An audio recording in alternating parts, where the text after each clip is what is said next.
मुस्लिम तो हर चीज में, ये जब से मोदी जी आए हैं, जब से हर चीज को हिंदू मुस्लिम कर रहे हैं। ये जो अंधभक्त हैं, जो मुल्क को तबाह करने वाले हैं, जो इसको बर्बाद कर देंगे। और सरकार हड़प पे अगर कोई डेवलपमेंट करेगी, कोई वहां अस्पताल बनाएगी, यूनिवर्सिटियां बनाएगी, उसमें कोई और पार्क बनाएगी, तो उसमें हिंदू मुस्लिम सब जाएंगे। उसमें इसमें हड़पने का क्या ताल्लुक है? हिंदुओं को ये हिंदू सुख का एहसास रहे कि मुसलमानों को जलील किया जा रहा है, और उसमें हिंदू जो है उसमें एक तरीके से एक होकर इनको वोट दे दें, पर ये इनका चलने वाला नहीं है।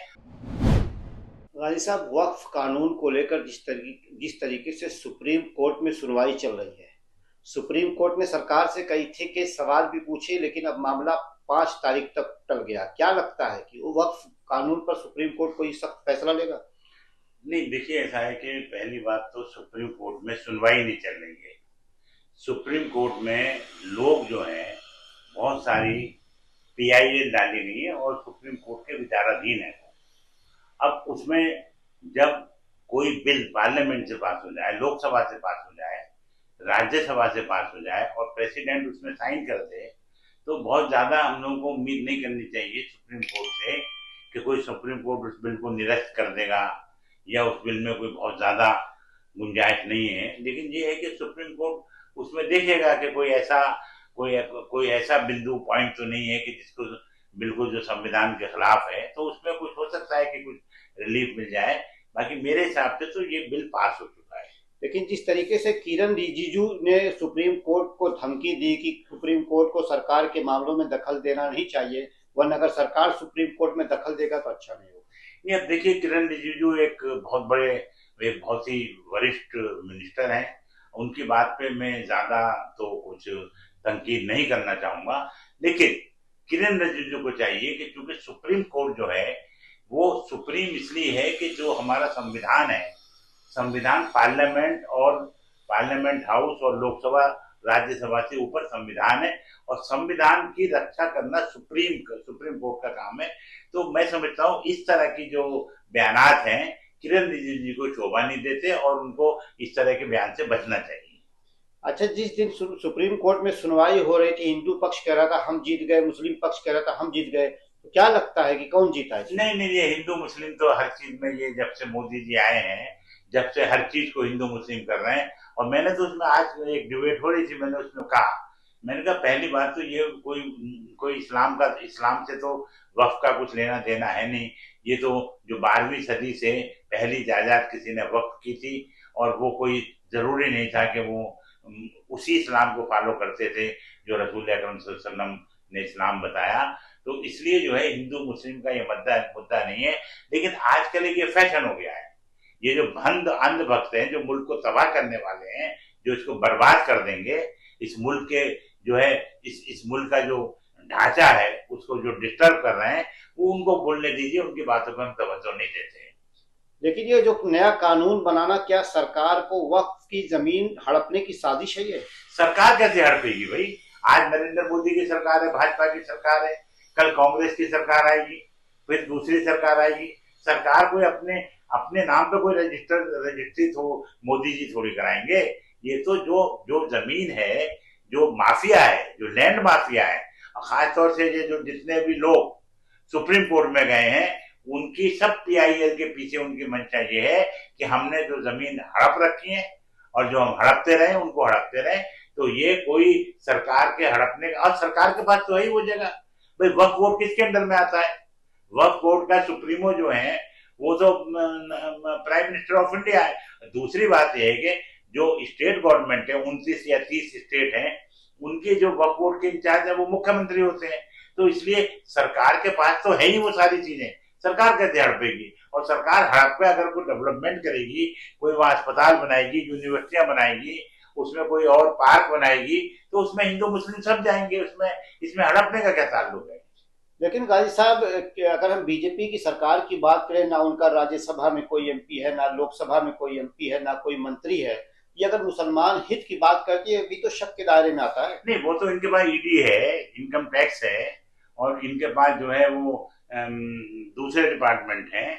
तो इसलिए जो है वो तो बिल तो ये दबाव में पास करवा लेते हैं।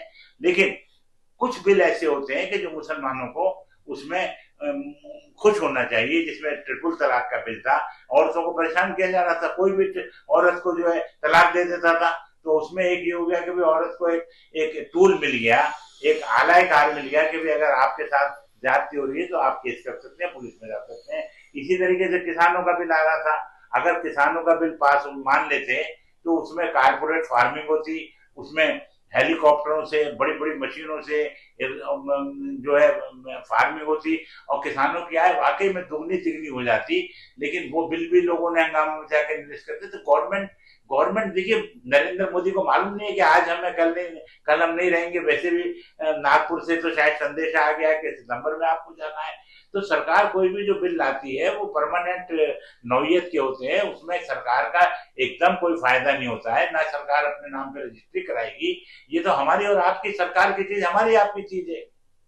लेकिन ये बात बड़ी आम है कि ये सरकार हिंदुओं की हितैषी है, तो कोई ऐसा कानून क्यों नहीं लाती जो हिंदुओं के नाम पर हो, सिर्फ मुस्लिमों का कानून क्यों ला रही है? नहीं, वो इसलिए ला रही है कि इनके पास जो ये सरकार है, इसके पास कोई एजेंडा है ही नहीं।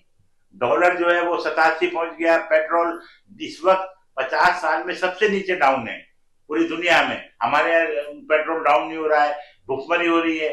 बनारस में अभी लॉ एंड ऑर्डर की बात है कि एक बच्ची के साथ रेप हो गया, 9-10 दिन तक 23 लोग उसके साथ रेप करते रहे। एम्प्लॉयमेंट नहीं है, सड़कें टूटी हुई है, पोल्यूशन बढ़ा हुआ है। आपका 5 किलो राशन पे चल रहा है। तो अब चूंकि इनके पास कोई मुद्दा नहीं है, नौकरियां नहीं है, अस्पतालों में दवाएं नहीं है, तो इनका मुद्दा सिर्फ ये है कि हिंदुओं को ये हिंदू सुख का एहसास रहे कि मुसलमानों को जलील किया जा रहा है, और उसमें हिंदू जो है उसमें एक तरीके से एक होकर इनको वोट दे दें। पर ये इनका चलने वाला नहीं है, और इस बिल का हिंदू मुसलमान से कोई ताल्लुक नहीं है।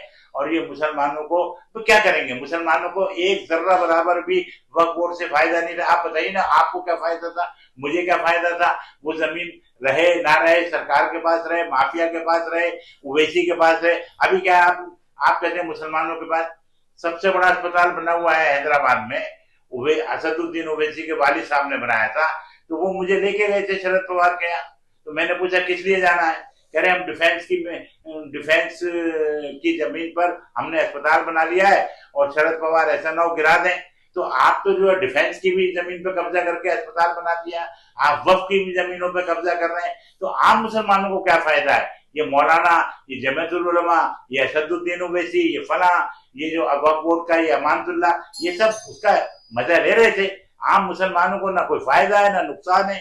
इसलिए जो है ये वक्फ बोर्ड अच्छा है, ये बिल पास हो गया। कम से कम जो माफिया के पास जमीनें हैं, अगली गवर्नमेंट आएगी तो इनसे वो वापस लेगी, और वो इंशाल्लाह लोगों की फलाह बहबूद में उसका इन्वेस्टमेंट होगा।